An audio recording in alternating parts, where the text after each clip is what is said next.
Good morning प्यारे बच्चों। आज हम देखेंगे क्लास 9th की वर्कशीट नंबर 5 मैथ्स। आइए देखते हैं इसमें क्या दिया है। परिमेय संख्याओं को गुणा करना व भाग करना तो हम पहले से ही जानते हैं। आइए देखिए, इसमें कुछ नया नहीं है। परिमेय संख्याओं को हम गुणा कर रहे हैं। 3 गुणा 5 बराबर 15। 1.2 इंटू 3 इज इक्वल टू 3.6। 5.3 को हमने 8 से गुणा करा तो आया 42.4। 32 को 2 से भाग किया तो उत्तर आया 16। 4.2 को भाग करा 3 से तो उत्तर आया 1.4। ये गुणा भाग तो हम सब पहले से ही जानते हैं। अब हम ये देखेंगे कि जब हमने ये गुणा या भाग किया तो उत्तर जो हमें मिल रहा है ये किस प्रकार की संख्या है। ये जो हमारा आंसर आया ये किस प्रकार की संख्या है। 15। 15 एक परिमेय संख्या है क्योंकि आप इसको 15/1 लिख सकते हैं ना बच्चों। 3.6 ये कैसी संख्या है। ये भी एक परिमेय संख्या है क्योंकि अगर आप दशमलव हटा देंगे तो बटे में क्या लग जाएगा, 10 लग जाएगा। तो ये किसके बराबर हो जाएगा, 36/10। तो यानी कि ये भी एक परिमेय संख्या है। इसी तरीके से 42.4 ये भी एक परिमेय संख्या है। 16 कैसी संख्या है वो आप लिखिए। 1.4 कैसी संख्या है वो आपने यहाँ लिखना है। तो हमने देखा कि परिमेय संख्याओं को अगर हम गुणा करें या भाग करें उत्तर में हमेशा हमें परिमेय संख्या ही मिलती है। जब आप दो परिमेय संख्याओं को गुणा करते हो या भाग करते हो तो आंसर में हमें क्या मिला, इन सब में परिमेय संख्या मिला। अब हम देखेंगे कि यदि हम अपरिमेय संख्याओं को गुणा या भाग करते हैं तो हमें कैसी संख्या मिलती है। जैसे वर्गमूल 2 गुणा में वर्गमूल 3 बराबर आ जाएगा वर्गमूल में ही 2 गुणा 3 यानी कि वर्गमूल 6। और वर्गमूल 6 कैसी संख्या है, अपरिमेय संख्या। हमने पढ़ा था बच्चों पिछली क्लास में, पिछली वर्कशीट में, कि वर्गमूल वाली संख्याएं कैसी संख्याएं होती है, अपरिमेय संख्या। बस वो परफेक्ट स्क्वायर नहीं होनी चाहिए, यानी कि उनका जोड़ा नहीं बनना चाहिए। तो वर्गमूल 6 कैसी संख्या है, अपरिमेय संख्या। अगला देखिए, वर्गमूल में 2 गुणा में वर्गमूल में 2 बराबर आया वर्गमूल में 2 गुणा 2। 2 यहाँ 2 बार आ गया, जोड़ा बन गया, तो जोड़े में से एक अंक बाहर आ गया तो हमारा आंसर आया 2। अब ये 2 कैसी संख्या है, 2 एक परिमेय संख्या है। 2 कैसी संख्या है, परिमेय संख्या।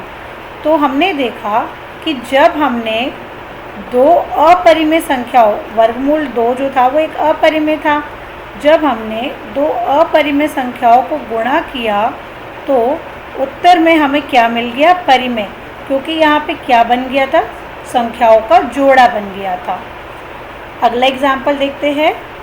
वर्गमूल में 3 गुणा वर्गमूल में 8, दोनों ही संख्याएं वर्गमूल में है तो बराबर में आ गया वर्गमूल में 3 गुणा 8। अब हमने यहाँ पे 8 के गुणनखंड करे, 2 गुणा 2 गुणा 2, और हमने देखा यहाँ 2 का एक जोड़ा बन गया, तो इस जोड़े में से 1 2 तो बाहर आ गया और ये 3 दूनी 6। अब 2√6 ये 2 वर्गमूल 6 कैसी संख्या है, ये एक अपरिमेय संख्या है क्योंकि √6 क्या है, अपरिमेय। अगला एग्जाम्पल देखते हैं। वर्गमूल 3 ब्रैकेट में आपको दिया हुआ है 2 प्लस वर्गमूल 5। जब भी आप इसको खोलेंगे तो आपको ब्रैकेट के बाहर जो संख्या है वो अंदर वाली हर एक टर्म के साथ गुणा होगी, और जब भी हम गुणा करते हैं तो अंक ये आगे आता है और वर्गमूल वाली संख्या आपकी पीछे लिखी जाती है। जैसे वर्गमूल में 3 गुणा हो रहा है 2 के साथ, तो 2 आप आगे लिखोगे और ये √3 पीछे लिखोगे।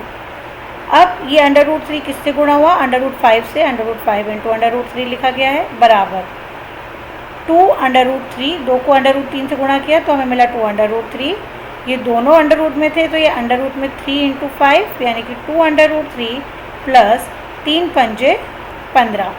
अब हम इन दोनों को जोड़ नहीं सकते बच्चों, यहाँ ध्यान से देखिए, ये √3 है, ये √15 है, ये फर्दर सॉल्व नहीं हो सकता। अब आपको बताना है ये कैसी संख्या है, ये एक अपरिमेय संख्या है। इसी तरीके से अगला एग्जाम्पल देखते हैं। √2 प्लस √3 गुणा करना है 3 माइनस √5। तो पहला स्टेप ये होगा कि आप इस √2 को गुणा करोगे 3 के साथ तो आया 3√2। फिर आप इस √2 को गुणा करोगे माइनस के √5 से तो आपका आंसर आया माइनस। ये 2 और 5 दोनों वर्गमूल में चले गए। जब आपने √2 को बारी बारी से इन दोनों संख्या से गुणा कर दिया, देन आप ये जो प्लस का √3 है इसको आप मल्टीप्लाई करोगे पहले 3 के साथ एंड देन आप इसको मल्टीप्लाई करोगे माइनस के √5 के साथ। देखिए 3 जब इसके साथ गुणा हुआ तो ये आया 3√3 और ये प्लस माइनस माइनस √ में 3 इंटू √ में 5 गुणा होके हो गया √3 × 5 यानी कि √15। देखिए नेक्स्ट स्टेप में क्या हुआ, 3√2 एज इट इज़ माइनस, इन दोनों को गुणा किया तो 2 पंजे 10 प्लस 3√3 माइनस 3 और 5 को गुणा किया तो आया √ में 15। अब आप इसको भी फर्दर सॉल्व नहीं कर सकते क्योंकि ये सब अलग अलग है। यहाँ पे वर्गमूल में दी हुई संख्याएं समान नहीं है तो ये फर्दर सॉल्व नहीं हो सकता। तो ये कैसी संख्या हो गई, ये एक अपरिमेय संख्या है। एग्जाम्पल 6 देखते हैं। 3√3 इसे हमें भाग करना है √3 से। 3√3 भाग की जगह हमने बटे का निशान लगाया, √3 से √3 कट गया, क्या आंसर आया 3। अब 3 कैसी संख्या है, एक परिमेय संख्या। √ में 10 डिवाइडेड बाय √2, डिवाइड का यानी कि बटे का निशान लगाया, यह आंसर आया √5। अब ये कैसी संख्या है, एक अपरिमेय संख्या। तो हमने देखा जब हम अपरिमेय संख्याओं को गुणा या भाग कर रहे हैं तो ज़रूरी नहीं है कि उत्तर एक अपरिमेय संख्या आएगा या उत्तर में एक परिमेय संख्या आएगी। आप उसको सॉल्व करेंगे, हल करेंगे, तभी आप जान पाएंगे कि हमारा उत्तर कैसी संख्या है। और ठीक इसके उल्टा जब परिमेय संख्याओं का हम कर रहे थे, परिमेय संख्याओं को आप गुणा करें, भाग करें, जोड़े या घटाएं तो उत्तर में हमेशा हमें परिमेय संख्या मिलती है। लेकिन अपरिमेय संख्या के केस में ऐसा नहीं है, आपको उसको सॉल्व करना होगा। सॉल्व करने के बाद आपको चेक करना पड़ेगा कि आपका आंसर कैसा आ रहा है, परिमेय या अपरिमेय। अब यहाँ पर आपको कुछ क्वेश्चंस दिए हैं जो आपने कर दिखाने हैं। पहला क्वेश्चन, क्या 2 परिमेय संख्याओं को गुणा करने पर अपरिमेय संख्या मिल सकती है? नहीं। हमने अभी ऊपर इतने सारे ये एग्जाम्पल्स देखे थे जहाँ हम परिमेय संख्याओं को गुणा कर रहे थे पर हमें उत्तर में एक बार भी अपरिमेय संख्या नहीं मिली। उत्तर में हमें क्या मिला, परिमेय संख्या। यहाँ आपको देखिए ये नोट भी दिया हुआ है कि जब आप परिमेय संख्याओं को गुणा या भाग करेंगे तो आपका आंसर एक परिमेय संख्या ही आएगा। आगे देखते हैं। आगे आपको दिया गया है क्वेश्चन नंबर 2, क्या 2 अपरिमेय संख्याओं को गुणा करने पर परिमेय संख्या मिल सकती है?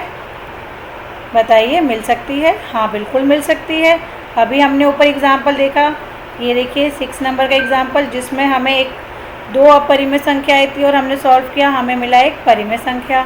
सिमिलरली हमने यहाँ देखा, यहाँ पर 2 अपरिमेय संख्याओं को हम गुणा कर रहे थे लेकिन आंसर में हमें मिल रही थी परिमेय संख्या। ऐसे बहुत सारे एग्जाम्पल है बच्चों जिन्हें आप खुद अपनी तरफ से लिखेंगे। आप ये सेम 2 कॉपी नहीं करेंगे, आप अपनी तरफ से 2 एग्जाम्पल लिखकर भी बताइएगा कि 2 अपरिमेय संख्याओं को गुणा करने पर परिमेय संख्या भी मिल सकती है। फिर इसके बाद आपको तीसरा क्वेश्चन दिया गया है हल करने के लिए। √10 को आप √5 से मल्टीप्लाई करिएगा। यहाँ पर पहले आप 10 के गुणनखंड करिएगा, फिर आप देखेंगे 2 गुणा 5, 5 5 का जोड़ा बनेगा तो 1 5 बाहर आ जाएगा। ये यहाँ पर ध्यान देना है। आप इसको सिर्फ अगर आप √50 नहीं लिखेंगे, आप इसको फर्दर भी सिंप्लीफाई करिए। ये आपका 10 इंटू 5 जैसे हो रहा है, 10 इंटू 5 है। तो आप पहले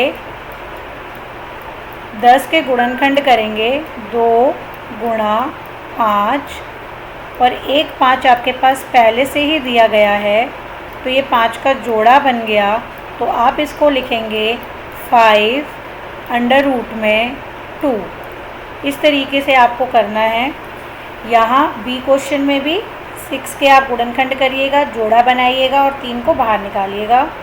यहाँ जब करेंगे √6 को √3 से मल्टीप्लाई